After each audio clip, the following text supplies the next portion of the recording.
वो जन्मा गांव में, लेकिन आज उसे सबसे ज़्यादा प्यार शहर वाले करते हैं।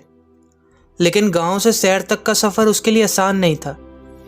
इस सफ़र की कहानी की शुरुआत होती है 5 सितंबर 1976 को, जब बिहार के गोपालगंज जिले के एक छोटे से गांव बलसंड के किसान परिवार में एक ऐसे व्यक्ति का जन्म हुआ जो कि मूवीज़, वेब सीरीज, एपिसोड में चाहे वो एक किसाई बने या एक साधारण प्रिंसिपल या एक कमांडेंट, उसने साबित कर दिया कि वो किसी का भी चरित्र निभा सकता है। आज हम आपसे बात करेंगे इंडियन एक्टर पंकज त्रिपाठी के बारे में। इन्हें आपने मिर्जापुर में कालीन भैया का चरित्र निभाते हुए देखा होगा। इससे आपको अंदाजा हो गया होगा कि इनकी एक्टिंग की ऊंचाइयां कहां पर हैं। लेकिन गोपालगंज के एक छोटे से गांव से इनके लिए एक इंडियन एक्टर बनने तक का सफ़र इतना आसान नहीं था।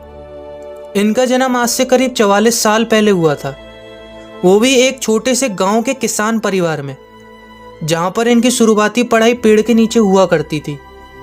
ना कोई हवा खाने के लिए पंखा, ना कोई बैठने के लिए बेंच, बस छाया देने के लिए एक पेड़ और बैठने के लिए एक सूखी जमीन। इन सब की सहायता से इन्होंने अपनी 10वीं कक्षा उत्तीर्ण करी। इनके पिताजी इन्हें डॉक्टर बनाना चाहते थे, इसलिए 10वीं के बाद इनके माँ बाप ने इन्हें आगे पढ़ने पटना भेज दिया। वहाँ इन्होंने बायोलॉजी से इंटर किया और कुछ सालों तक डॉक्टरी की कोचिंग भी की।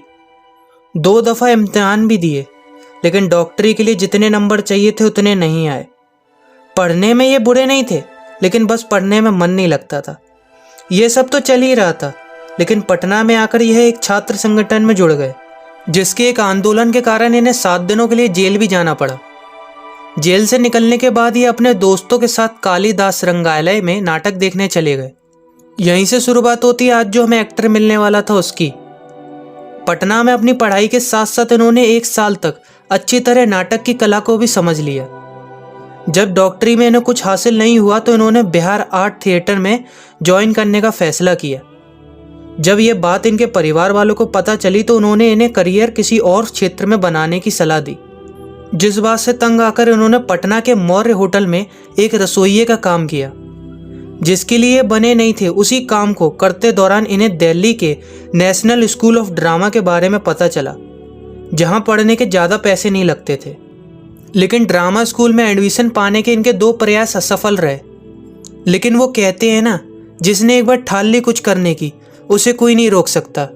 अपनी पूरी मेहनत से तैयारी करने के बाद इन्होंने तीसरी बार 2001 में इन्होंने ड्रामा स्कूल में फिर से अप्लाई किया और इस बार ये सफल रहे।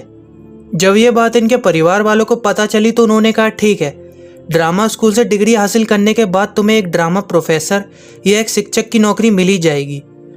2001 से 2004 के बीच अपनी डिग्री हासिल करने के बाद ये पटना वापस लौटा है। इसी बीच इनकी शादी हो गई। अब बस वो करीब था अपनी मंजिल के, बस कई लोग उसके उजाले को रोक रहे थे। पटना के सरकारी रंगमंच में 4 महीने तक काम करने के बाद इन्हें यह महसूस हुआ कि यहाँ कुछ पाने के लिए लोगों के आगे अपनी रीढ़ झुकानी पड़ेगी। इन्हें अपने ऊपर गुरूर नहीं था, लेकिन ये किसी से भीख मांगकर नहीं, अपने दम पर कुछ करना चाहते थे। इसलिए अपनी पत्नी के साथ मुंबई निकल गए। ये बताते हैं कि जब ये मुंबई निकले तो 1 किलो भिंडी और 46,000 रुपये लेकर निकले थे, जो कि इनसे 3 महीने के अंदर ही खर्च हो गए। इनकी पत्नी ने बीएड किया हुआ था, जिससे उन्हें एक स्कूल में नौकरी मिल गई, जिससे इनका खर्चा चला करता था। नेशनल स्कूल ऑफ ड्रामा से डिग्री हासिल करने के कारण और अपने हुनर के कारण इन्हें मुंबई में 10-12 साल तक छोटे मोटे रोल मिलते रहे। लेकिन इन छोटे मोटे रोलों में काम करने के बाद भी इन्होंने कभी अपने एक्टिंग के करियर को नहीं भूला। लगातार प्रयास करते रहे, लगातार ऑडिशन देते रहे। एक्टिंग का रोल पाने के लिए डायरेक्टर और निर्माताओं के ऑफिस के बाहर न जाने कितने घंटों खड़े रहते थे, और जो डायरेक्टर और निर्देशक की सहायता से इन्हें जो रोल मिलता उसे अपने पूरे दिल से करते, जिससे इनकी बॉलीवुड में भी काफ़ी जान पहचान होने लगी। कोई भी रोल अपने दिल से करने के कारण डायरेक्टर इन्हें काफ़ी पसंद करते थे। इन्होंने अपनी ज़िंदगी में किसी भी काम को छोटा या बड़ा नहीं समझा, बस हर काम को अपने पूरे दिल और अपनी मेहनत से किया। इनकी यही मेहनत रंग लाई और इन्हें अनुराग कश्यप की फिल्म किंग ऑफ वासेपुर में मनीष छाबड़ा की सहायता से सुल्तान कुरैशी का किरदार सौंपा गया, और जिस पर ये खड़े उतरे। जिस पहचान की इन्हें इतने सालों से तलाश थी, इस फिल्म को करने के बाद उन्हें ये मिल गया। जिसके बाद इन्होंने हमें फुकरे रिटर्न्स, फुकरे, नीलबट्टे सन्नाटा, अंग्रेजी मीडियम, सुपर 30, स्त्री, मांझी, दिलवाले, मिर्जापुर जैसी कई बेहतरीन फिल्मों और वेब सीरीज में रोल करके कभी हमें हंसाया और कभी कुछ सिखाया।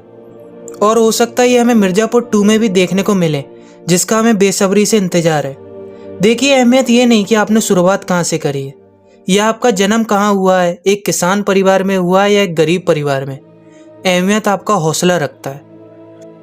अगर आपने अब तक हमें इंस्टाग्राम पर फॉलो नहीं किया तो जल्दी कर लीजिए, जहाँ पर आपको मिला करेंगे डेली पावरफुल मोटिवेशनल कोट्स।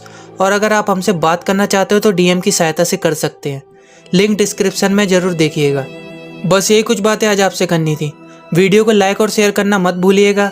और अगर आप नए हमारे चैनल पर तो चैनल को सब्सक्राइब करिए, क्योंकि हम आपके लिए ऐसी पावरफुल मोटिवेशनल वीडियोस लाते रहते हैं। बने रहिए इंस्पायर मी के साथ। जल्दी मिलते हैं।